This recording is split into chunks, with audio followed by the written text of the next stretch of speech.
베드로전서 1장 1절, 2절, 2절 말씀을 함께 읽었습니다. 베드로는 예수님의 수제자입니다. 예수님을 믿지 않는 사람들도 가장 많이 알고 있는 이름의 사람 가운데 하나죠. 영어 이름은 피터. 참 익숙하게 만날 수 있는 이름의 사람입니다. 교회는 베드로의 신앙 고백, 주는 그리스도시요 살아계신 하나님의 아들이시니이다. 이 고백 위에 세워진 거예요. 물론 잘못된 것이기는 하지만은 교회가 이 베드로의 신앙 고백 위에 세워진 것이 아니라 베드로 위에 세워졌다라고 하여서 지금까지도 교황을 베드로의 후예로 보고 있는 곳이 있는 거예요. 잘못된 이해이지만은 그러나 베드로가 얼마나 귀한 사람인가를 또 한편으로 생각해 볼 수 있다라고 생각이 돼요.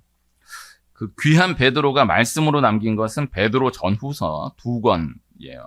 마가복음을 베드로복음으로 보기도 하지만은 베드로를 공식 저자로 인정하고 있는 성경은 베드로전서, 베드로후서 2권이 전부인 것입니다.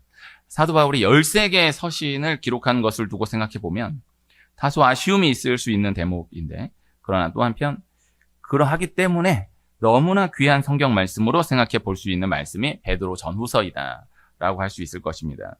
지난 봄에 사순절 기간 동안 베드로 전서를 우리 5분이 한 장씩 낭독하여서 교회 유튜브에 올려놓았어요. 저는 그 말씀을 녹화할 때 또 유튜브를 통해 다시 들으면서 참 은혜를 받았고 너무 감사하고 행복했었습니다. 그 영상 이름을 고난 중에 함께 읽는 베드로 전서라고 정했어요. 고난 중에 함께 읽은이 아니라 고난 중에 함께 읽는 베드로 전서. 이름을 참 잘 정했다라는 생각을 합니다. 베드로 전후서는 고난 가운데 함께 읽었던 말씀이에요. 극심한 환난 핍박 가운데 함께 읽으며 힘을 냈던 말씀이 베드로 전후서인 것입니다. 오늘 말씀에 초점으로 둔 것은 아니나 고난 가운데 읽을 수 있는, 고난 가운데 붙들 수 있는, 붙들어야 할 말씀들을 참 많이 생각해 볼 수 있겠지만은 베드로 전후서 말씀을 그렇게 생각해 볼 수 있다라는 것이죠.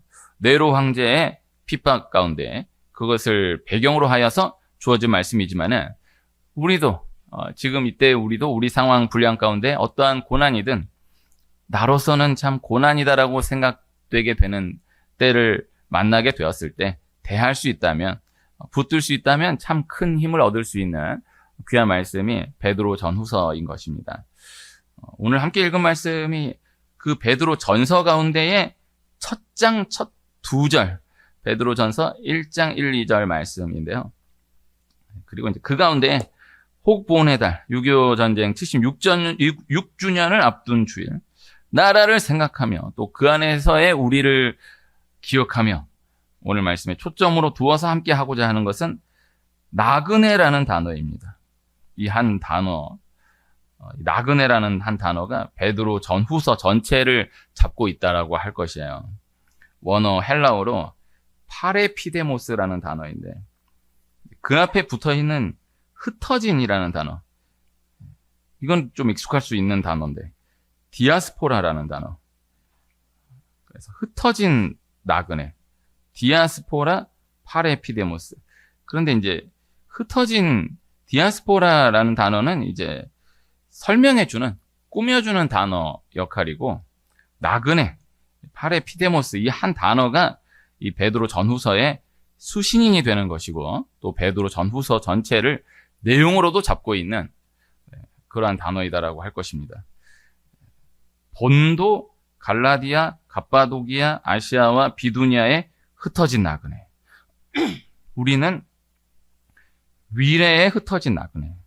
이렇게 생각해 볼 수 있지 않을까요? 나그네라는 단어가 성경 전체에 여러 차례 기록되어 있는 것을 볼 수 있는데요. 결국에는 이제 다 하나의 뜻으로 연결지어서 생각해 볼 수 있겠지만은 오늘 베드로전서 1장 1절에 기록된 이 나그네라는 단어는 다른 성경의 다른 나그네와는 좀 다소 담겨져 있는 본뜻이 다른 단어라고 할 것입니다. 오늘 말씀에 나그네라는 원어 단어는 성경 전체에 3곳밖에 없어요. 오늘 말씀 포함해서 2개가 더 있는데 2곳을 읽어드리면, 사랑하는 자들아 거류민과 나그네 같은 너희를 권하노니 영혼을 가슬러 싸우는 육체의 정욕을 제어하라. 베드로전서 2장 11절 말씀. 그리고 이 사람들은 다 믿음을 따라 죽었으며 약속을 받지 못하였으되 그것들을 멀리서 보고 환영하며 또 땅에서는 외국인과 나그네임을 증언하였으니. 히브리서 11장 13절 말씀.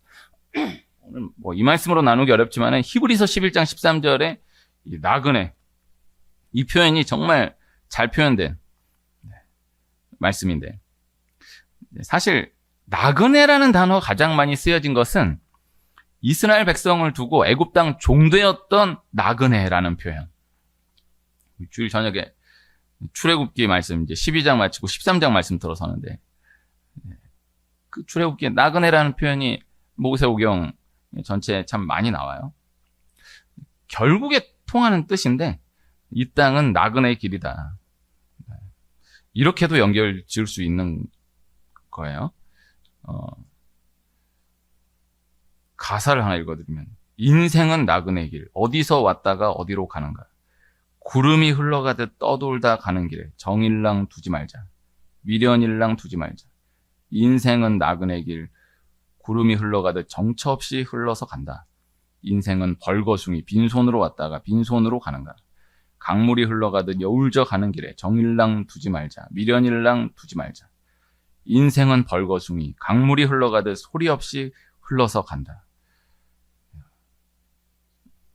참 귀한 가사이지 않습니까? 이게 최희준님의 하숙생이라는 노래 가사인데, 노래 가사도 가사인데 하숙생이라는 제목이 참 기가 막히다라는 생각을 합니다.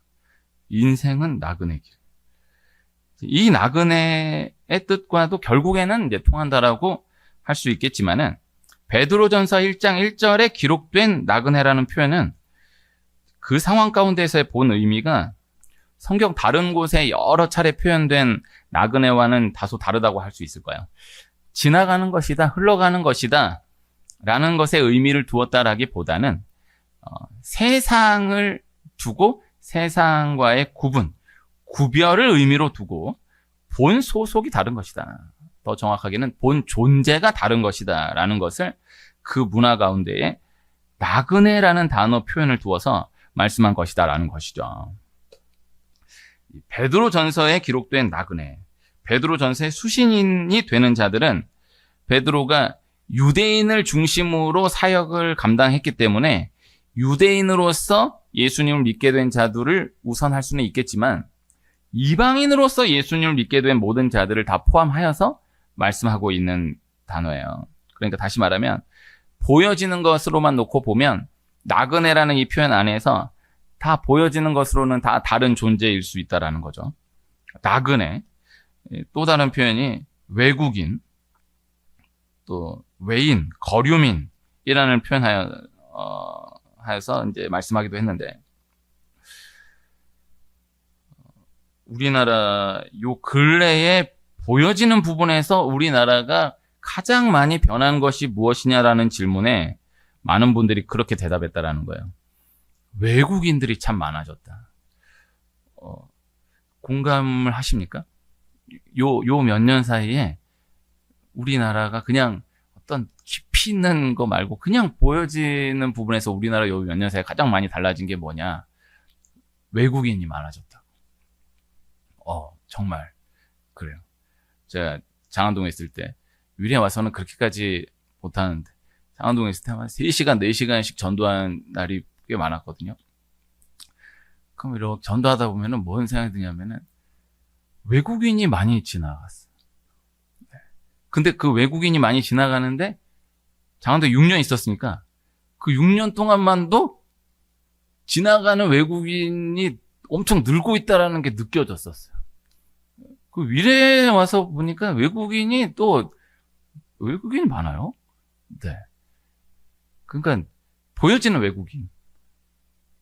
외국인인데 실제 법으로는 또 남국인인 분들도 꽤 많고, 그냥 어쨌든 보여질 때 외국인. 네.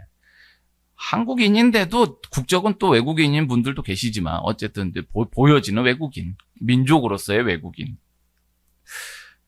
이 외국인이라는 뜻으로서의 나그네라는 표현이 지금 우리 문화 가운데에서 생각해 보면은 그 뜻이 많이 약하여져 갈 수 있었겠다라는 생각을 하는 거예요. 그러니까 이때 당시에 나그네, 외국인이라는 개념은 너무 먼 거예요. 이때 베드로 전서가 기록된 때의 나그네, 외국인이라는 표현을 생각해 보면 완전히 다른 사람으로서 표현한 뜻인 거예요. 우리 역사로 생각해 봐도 지금 외국인들과 우리나라 처음 선교사님들이 들어오셨을 때의 그 외국인 개념은 완전 다르잖아요. 그분들은 완전히 다른 사람이었잖아요. 모든 것이 완전히 다른 세계의 사람이었었던 거죠.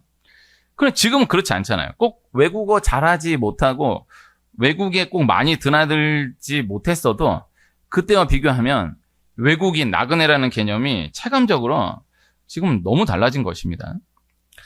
그래서 이 나그네라는 단어를 이 베드로 전서, 사도 베드로가 이 단어를 사용했던 그 마음의 중심을 당시 문화 가운데 이해하는 차원에서 지금의 또 다른 비유로 생각해 볼 수 있는 표현이 오늘 제목으로 한 외계인인 거예요. 오늘 제목을 외계인이라고 정했어요. 이게 말씀이 전달되기를 소원합니다.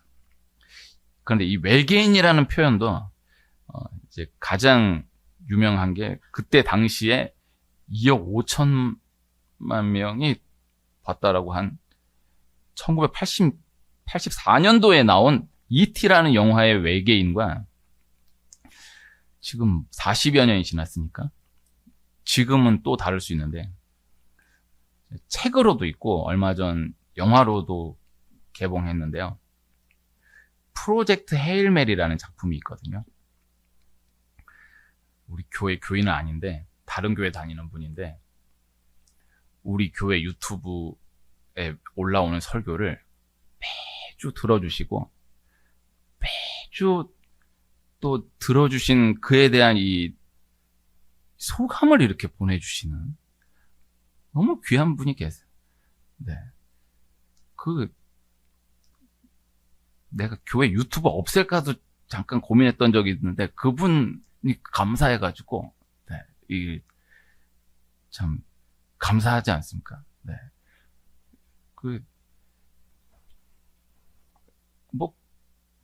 그분은 다른 교 교인이에요. 네. 근데 제가 격려가 되더라고요. 그렇게 주니까. 제가 지난주에 저번 우리 교회 11주년 예배 때 강서로 와주신 목사님이 불러주셔가지고 그 교회 오후 예배 설교하고 왔거든요. 그러니까 제가 거기 가서 많이 격려를 받고 왔어요. 네. 오후 예배를 1시 30분에 드리는데 거기가 마포니까 예배 마치고 바로 가도 아슬아슬하게 가있더라고요. 근데 다 이렇게 많이 예배 마치고 밥 먹고 다 가신대. 네, 거의 다 가시고 이제 몇 분 안 남아 있을 거라는 거야. 나 괜찮다고 저는 감사하다고. 이제 사실 그때도 그 목사님 모실 때 그분이 이제 저보다 나이는 상당히 많으신데 신대원 동기여가지고 그래도 11주년 뭐를 하긴 하고 싶은데 누구를 모시기 참 애매하고 그래서 그래도 가까이 지냈던 기숙사에서 같이 방 썼던 목사님이니까 우리 네 식구 말고 한 두세 명이 앉아있을 수도 있다. 그래도 꼭 와주셨으면 좋겠다 해서 왔는데 그날 이 자리가 다 찼잖아요. 그날 생각하면은 나 참 믿어지지가 않아. 네. 네. 그러니까 저는 감사하다고. 거기는 창립 56주년. 네. 그 목사님은 4대 목사예요. 근데 다 원래 낮 예배 마치고 식사하시고 가신다는데 그날 한 명도 안 가고 오예배를 다 함께 한 거예요. 그러니까 서로 놀래는 거예요. 아니 집사님 안 갔어? 나도 안 갔어? 뭐 이래가지고 뭐 이렇게 딱 계시더라고요. 그래서 제가 격려를 받았어요. 네, 감사했었어요. 저 그래도 잘하고 왔어요. 네, 진짜예요. 네, 다 좋아했어요. 네, 은혜 받았다고. 우리 교회 유튜브 설교 매주 들어주신 한 분이 저한테 그 프로젝트 헤일 메리라는 작품을 이야기해 줘가지고 알게 됐는데, 그분이 그거를 가지고 꼭 나누고 싶은 이야기가 있다라고 했는데 아직 그 얘기는 못 들었는데, 이 프로젝트 헤일 메리라는 작품에 나오는 외계인이 있어요. 이 루키라는 외계인인데, 여기에 나오는 외계인은 이제 E.T.라는 외계인하고는 또 전혀 달라요. 존재가 완전히 달라요. 그러니까 외계인을 주제로 한 작품들이 지금까지 꽤 많았는데 다 대적해야 할, 싸워야 할 존재들이었는데, 혹은 또 E.T.와 같이 어린이에게만 친구가 되어줄 수 있는 그런 존재였는데, 프로젝트 헤일 메리의 외계인은 지금까지의 그런 외계인의 개념과는 전혀 다르게 표현이 되어 있어요. 그 역시도 기독교적으로 연결지어 생각해 볼 수 있다는 생각을 해봤습니다. 영화 E.T의 E.T는 완전히 예수님을 그대로 모방해서 만들어진 주인공이에요.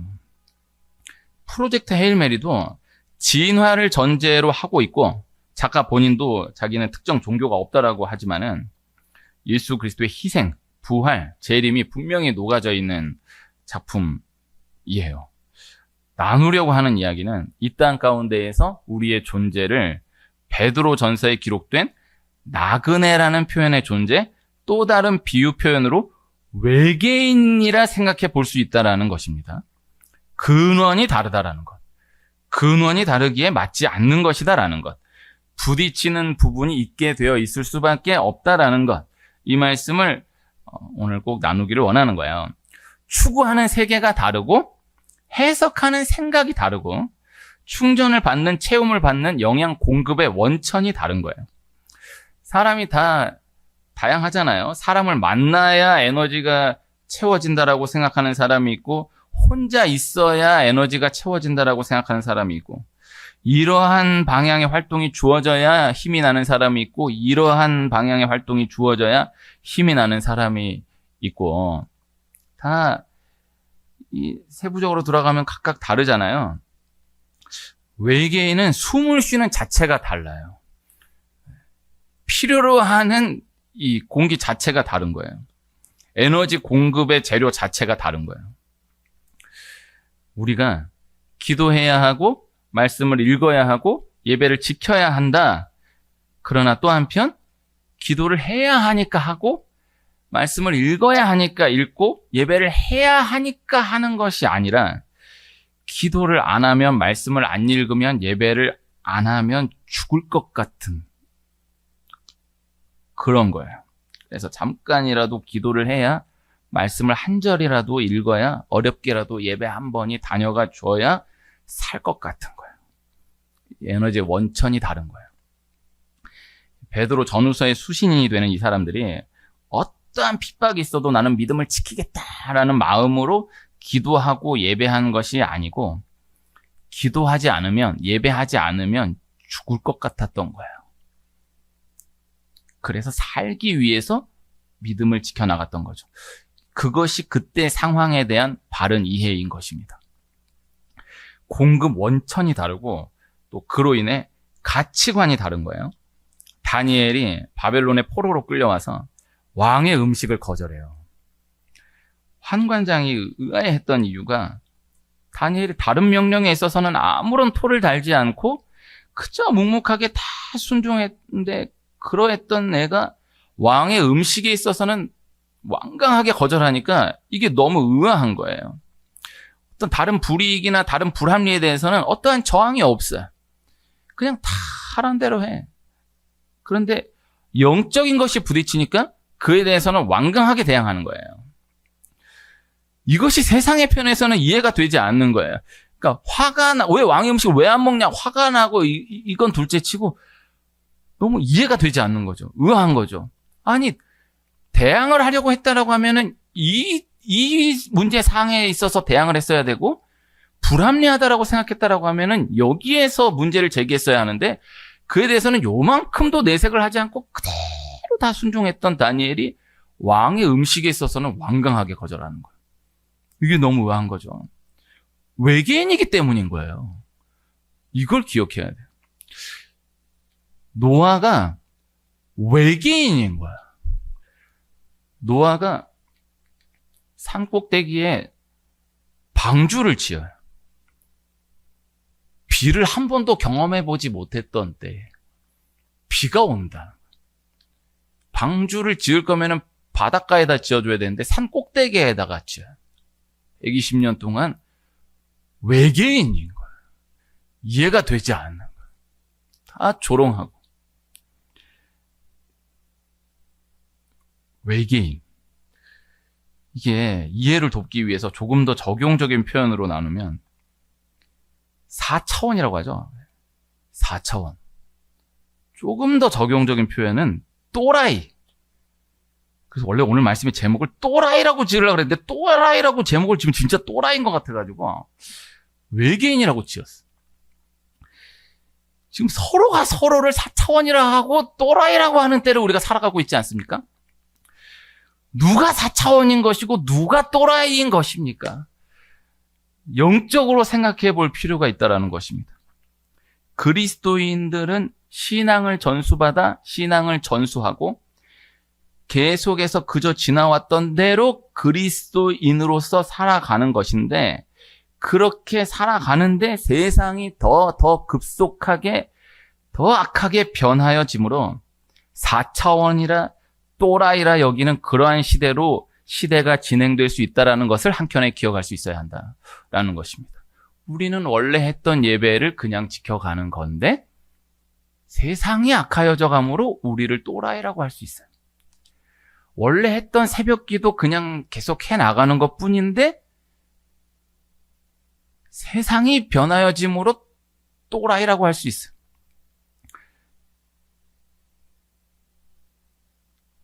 이게 원리가 기억됐으면 하는 마음의 말씀인 것입니다. 제가 또라이라는 말을 참 많이 들었었거든요. 근데 참 고민을 많이 해본 적이 꽤 많아요. 내가 진짜 또라이인가? 이게 새벽 기도가 한 분이 오시든 아무도 안 오든 나는 11년을 넘게 지켜가잖아요. 이게 또라이인가? 주일 저녁 예배야 한다는 거 가지고 주일 저녁 예배, 오후 예배도 지금 못하고 없애는 걸 하나의 중요한 목회 철학으로 두는 시대에 또라이인가? 네. 제일 중요한 건 전도하는 사람 또라이로 보지 않습니까? 그게 또라이인 겁니다. 네. 전도를 안 하고 못할지언정 전도하는 사람을 또라이로 보면 안 돼요. 아니, 우리의 사명이 전도인데. 그래서 무엇을 나누기를 원하는지가 전도할 되었으면 하는 마음이에요. 그래서 앞으로 이 시대는 그리스도인은 그대로 살아가는데 세상 자체가 너무 급속하게 바뀌어짐으로 우리를 4차원이라 또라이라 그렇게 여기는 그러한 시대로 진행될 수 있다는 것을 한켠에 기억해 둘 수 있어야 한다라는 것입니다. 너무 잘 지내려고만 하면 안 돼요. 내 존재가 어떠한 존재인지를 영적으로 기억해 둘 수 있어야 한다라는 거예요. 제가 요 몇 주 동안에 예수님 안 믿는 분들, 교회를 떠난 분들을 이렇게 저렇게 기회가 돼서 꽤 많이 만나게 됐었어요. 근데 그래도 이야기를 나누고 하다 보니까 또 많은 이야기를 나누게 되고 듣게 되고 또 질문을 또 듣게 되는데, 그런 상황을 들으면서 아쉬움이 있는데 말을 못하는 거예요. 제가 요사이는 교회 나오면 된다고 이 말 하는 것도 참 힘들어요. 그래서 내가, 이거 제 부끄러운 고백인데, 제가 어쨌든 그래도 길에서 전도를 한 달에 몇 번이라도 계속 이어가려고 하는 중요한 이유 가운데 하나는 관계 가운데 전도하는 게 정말 쉽지 않구나 라는 생각이. 내가 목사인데 그래도 전도해야지. 근데 관계 가운데 전도하는 게, 나 목사여도 불신자가 와서 이런저런 얘기하고 하면은 대화하고 얘기할 수 있는데 내가 진짜로 하고 싶은 얘기는 못 하겠어. 교회 나오면 된다고, 기도하면 된다고 이 말도 하기가 쉽지 않아요. 정말 힘드셨겠다고. 근데 딱 보이는데 이거는 정말인데 근데 말을 못 하겠어요. 그러니까 나 나름대로 전도하는 거예요. 네, 그래서 쉽지 않아요. 네. 이건 분명 100% 그 사람이 잘못한 거야. 100% 그 사람이 잘못한 건데, 내가 그래도, 나한테 와줘서 그렇게 얘기를 하는데, 이건 당신이 잘못했네 이런 말 어떻게 해? 그렇군요. 이게, 있잖아. 이걸 말 못해요. 교회도 개척하고 그런 경우가 많았어요. 그래가지고 제가 하고 싶은 말을 써붙여놨잖아요. 헌금함 위에다가. 내가 말은 못하겠고, 붙여놓고 하나님 앞에 나는 말했습니다. 그걸로 붙여놓은 거예요. 이걸 믿으시길 축복합니다. 저기 헌금함 위에 써붙여져 있는 거, 정말 제가 저거 진짜 금식 여러 번 하고 3년 고민하고 붙인 거예요. 저 그냥 붙인 거 아닙니다. 진짜 처절한 영적 싸움을 통과해가지고 붙인 거거든요. 저거 아무것도 아닌 것 같은데 저대로만 지켜나가면요, 다 해결돼요. 다 풀어져요. 믿으시길 축복이에요. 저거 써붙여 놓은 거, 또라이야. 네. 나 저거 써붙여 놓은 거 가지고, 많은 분들한테 또라이라는 말도 많이 들었어. 그래서 그 고민하다가 붙인 거예요. 하나님의 은혜라, 기도해서 그렇게 된 거라고, 혹은 이건 마귀의 역사라고, 기도 안 해서 그런 거라고, 그렇게 얘기하면 또라이인 거예요. 새벽 기도 나가야 된다. 교회 여름 수련회 가야 됩니다. 여름 수련회, 이거 세상은 또라이로 봅니다. 이게 또 이렇게 얘기했다가 또 엉뚱하게 생각할까봐 무서운데, 여름 수련회 가는 게 당연한 거예요. 네, 교회 1박 2일, 그 수많은 시간 가운데 1박 2일 교회 여름 수련회로 하나님 앞에 드린다. 정말 최소한으로 그게 당연한 거예요. 네? 뭐가 당연한 거고 뭐가 또라이인지를 생각을 해야 된다고. 그래서 이거를 꼭 기억해야 돼요. 그래서 다 전달해 줘야 됩니다. 장안동에 있을 때는 막 할 말을 막 했어요. 그러고 근데 미래 와서는 저도 회심했어요. 그래서 늘 조심하며 나아가는 거예요. 그런데 며칠 전에 제가 제 입으로 우리 교회 오시지 말라고 할 수 없이 한 번 얘기했어요. 네. 정말 나 여러 번 생각해서 얘기한 거예요. 네. 진짜 나 정말 내가 내 입으로 감히 우리 교회 오시지 말라는 얘기를 한다? 이거 안 된다 생각했는데, 지난 며칠 전에는 할 수 없이, 네. 그분을 위해서도 그렇고, 우리 교회를 위해서도 안 되겠습니다. 그런데 또 잘 받아줬어요. 근데 진짜 기도 많이 하고, 고민 많이 하고, 얘기한 거. 좋게 얘기했는데, 그래도 잘 떠나주셨어요. 감사한 일이에요.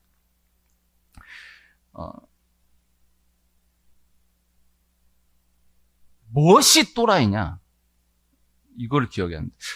이야기를 하나 나누려고 하는데, 이거 얘기했다가 저를 또라이로 생각하실 수 있는데, 또라이로 생각을 하시는 건 괜찮은데, 그냥 뭘 얘기하려고 하는지가 전달됐으면 하는 마음에. 하나 예를 들어보는 거예요. 월드컵 하면서, 누구신지 다 알지만 실명 얘기하지 않고, 제일 유명한, 제일 대단한 선수분이 2번이나 교체돼서 나갔잖아요. 그분이 LA에 있을 때부터 상황이 쉽지 않았다고. 나는 그분을 개인적으로 너무 좋아해서, 네, 그분 책을 제가 몇 번을 반복해서 읽었어요. 그분 책, 그분 아버지 책을 몇 번을 반복해서 읽었어요. 너무 은혜를 받아가지고. 그 교체한 감독에 너무 서운한데, 멕시코전에서 진 이유는 그 선수를 일찍 교체했기 때문이다라고 저는 동의하고, 그런데 그 선수를 일찍 교체한 이유는 그 감독에게 있지 않고, 저는 어떻게 생각하느냐, 그 선수가 얼마 전에 술 광고를 찍었기 때문이라고 생각해. 진짜 또라이죠. 나는 근데 진심으로 그렇게 생각해. 그 기도하는 어머니인데, 아니 뭐 아쉬울 게 있어가지고 술 광고를 찍었어요. 술 마시는 건 그럴 수 있지. 근데 술 광고를 찍는다? 이건 다르지. 옛날에 벌써 한 20년 됐는데 유명한 걸그룹 한 분이 술 광고를 찍었어요. 그 아버지가 장신대 교수님, 내가 배웠어요, 그분한테.